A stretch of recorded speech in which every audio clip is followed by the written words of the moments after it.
എല്ലാവർക്കും പുതിയൊരു വീഡിയോയിലേക്ക് സ്വാഗതം. ഇന്ന് നമ്മൾ സുഖിയനാണ് കേട്ടോ ഉണ്ടാക്കാൻ പോകുന്നത്. അപ്പോൾ സുഖിയൻ ഉണ്ടാക്കാൻ വേണ്ടി നമ്മൾ ആദ്യം ചെറുപയർ കുക്കറിൽ വെച്ച് പുഴുങ്ങിയെടുക്കുകയാണ് ചെയ്യുന്നത്, വേവിച്ചെടുക്കുകയാണ് ചെയ്യുന്നത്. അപ്പോൾ നമുക്ക് നേരെ ചെറുപയർ ഒന്ന് വേവിച്ചെടുത്ത് വെച്ച് വരാം കേട്ടോ. പയർ വെന്ത് വരുമ്പോഴത്തേക്ക് നമുക്ക് ശർക്കര പാനി തയ്യാറാക്കാം കേട്ടോ.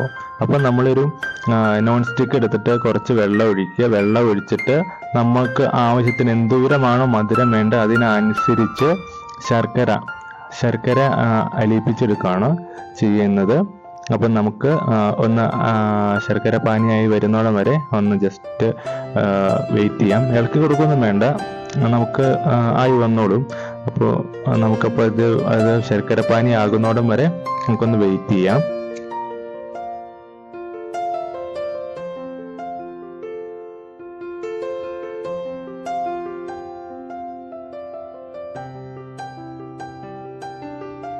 അപ്പോൾ നമ്മുടെ ശർക്കരപ്പാനി ഇവിടെ റെഡിയായി വന്നിട്ടുണ്ട്.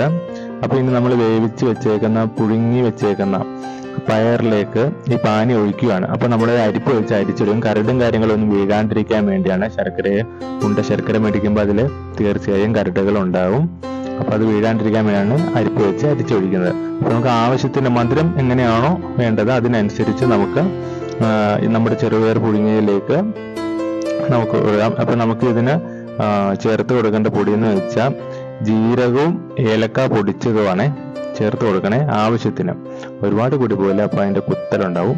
അപ്പോൾ നമ്മൾ ആവശ്യത്തിന് ടേസ്റ്റിനൊക്കെ അനുസരിച്ച് ചേർത്ത് കൊടുക്കുക. ഇത് നിങ്ങൾ ഒരുപാടുണ്ട് കേട്ടോ. പക്ഷേ ഇത് ഒറ്റ ദിവസം ഉണ്ടാക്കാൻ വേണ്ടിയല്ല, വൈകുന്നേരം ഇപ്പം മഴയും കാര്യങ്ങളൊക്കെ അല്ലേ, വൈകുന്നേരം നമുക്ക് ഇങ്ങനെ മിക്സ് ചെയ്ത് വെക്കുകയാണെങ്കിൽ 2-3 ദിവസത്തേക്ക് ഉണ്ടാക്കാനുള്ള ചെറുപയർ പുഴുങ്ങി വെച്ചിട്ടുണ്ട്. അപ്പം നമ്മളിങ്ങനെ വെച്ചിട്ട് വൈകുന്നേരം 4 മണി പലഹാരമായിട്ട് കഴിക്കാൻ വേണ്ടിയാണ് കേട്ടോ. അപ്പം ഇങ്ങനെ ചെറുപയർ ആദ്യം പുഴുങ്ങിയിട്ട് നമ്മളിങ്ങനെ ഉരുളയായിട്ട് ഉരുട്ടി എടുക്കണം. ഇത് ചെറുപയർ ഇച്ചിരി വേവ് കൂടുതലുള്ള ആണ്, നല്ല കൂടിപ്പോയി, അതാണ് ഇങ്ങനെ ഉരുളയായിട്ട് വരാണ്ടിരിക്കുന്നത് കേട്ടോ. അപ്പോൾ നമുക്കിങ്ങനെ ഉരുളയാക്കി എടുത്ത് ഒന്നൊരു പാത്രത്തിലേക്ക് ഉരുട്ടി മാറ്റി വെക്കാവേ.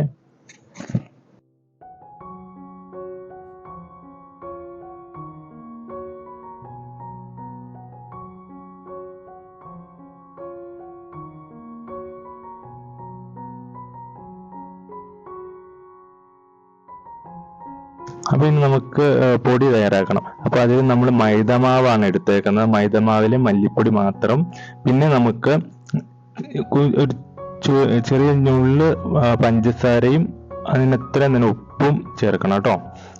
ആ മാവിന് ഇച്ചിരി ടേസ്റ്റ് വരാൻ വേണ്ടിയാണ് നമ്മൾ അങ്ങനെ ചേർക്കുന്നത്. പിഞ്ച് ഉപ്പ്, പിഞ്ച് പഞ്ചസാര. അപ്പോൾ അത് ഇതൊന്ന് മിക്സ് ചെയ്തിട്ട് നമ്മൾ ഉരുട്ടി വെച്ചേക്കുന്ന ചെറുപയർ ഉരുട്ടി വെച്ചിട്ടില്ലേ ശർക്കരയായിട്ട്, അപ്പോൾ അത് ഇതിലേക്ക് ചേർത്ത് മുക്കി ഡിപ്പ് ചെയ്തിട്ട് എണ്ണയിലേക്ക് ഇട്ട് കൊടുത്താൽ മാത്രം മതി. അപ്പോൾ വൈകുന്നേരമൊക്കെ ഇപ്പം മഴക്കാലമാണല്ലോ, ഇവിടെയൊക്കെ നല്ല കാറ്റും മഴയൊക്കെയാണ്. ഈ തണുപ്പത്ത് ഇതുപോലെ ചൂടുള്ള പലഹാരം കഴിക്കാൻ നല്ല ടേസ്റ്റൊക്കെ ആയിരിക്കും. അപ്പോൾ നമ്മളിവിടെ ചീഞ്ചട്ടി വെച്ചിട്ട് അതിലേക്ക് എണ്ണ ഒഴിച്ചു. ഞാൻ എടുത്തേക്കുന്നത് എണ്ണ പാം ഓയിലാട്ടോ, പാം ഓയിൽ എണ്ണയാണ് എടുത്തേക്കുന്നത്. അപ്പോൾ നിങ്ങൾക്ക് വെളിച്ചെണ്ണയിൽ ഉണ്ടാക്കുന്നവരുണ്ട്, നിങ്ങൾക്ക് ഇഷ്ടമുള്ള എണ്ണ ഉപയോഗിക്കാവേ. അപ്പം നമ്മൾ ഉരുട്ടി വെച്ചിരുന്ന ഉരുള മാവിൽ ഡിപ്പ് ചെയ്ത് ഇത് വറുത്ത് കോരി എടുത്താൽ മാത്രം മതി. അപ്പോൾ ഇത്രയേ ഉള്ളൂ ഇന്നത്തെ റെസിപ്പി. എല്ലാവരും വീട്ടിലൊന്ന് ട്രൈ ചെയ്ത് നോക്കൂ. വളരെ എളുപ്പത്തിൽ തന്നെ ഉണ്ടാക്കാവുന്ന ഒരു റെസിപ്പിയാണ് ഈ സുഖിയൻ. നിങ്ങൾ ഈ വീഡിയോ കാണുന്ന പല നാട്ടിലുള്ളവർ സുഖിയന് ഓരോ നാട്ടിലും പറയുന്ന പേര്, ഓരോ ജില്ലകളിലും പറയുന്ന പേര് എന്തെന്നാണെന്ന് കമൻറ്റ് ചെയ്യാൻ പറ്റുമോ? അപ്പോൾ എൻ്റെ നാട് ഇടുക്കിയിലാണ്. അപ്പോൾ ഇടുക്കിയിലാണ് ഇതിന് സുഖിയൻ എന്ന് പറയുന്നത്. ബാക്കിയുള്ള സ്ഥലങ്ങളിൽ ഇതിന് എന്തൊക്കെ പേര് വ്യത്യാസം ഉണ്ടോ എന്ന് അറിയാൻ വേണ്ടിയാണ് കമൻറ്റ് ചെയ്യാൻ പറഞ്ഞത്. അപ്പോൾ പുതിയൊരു വീഡിയോ ആയിട്ട് വരുന്നതിനും വരെ ബൈ. അപ്പോൾ നിങ്ങളുടെ അഭിപ്രായവും നിർദ്ദേശങ്ങളും കമൻറ്റ് രൂപത്തിൽ അറിയിക്കുക. അപ്പോൾ പുതിയ കൂട്ടുകാരാണെങ്കിൽ ചാനൽ സബ്സ്ക്രൈബ് ചെയ്യുക.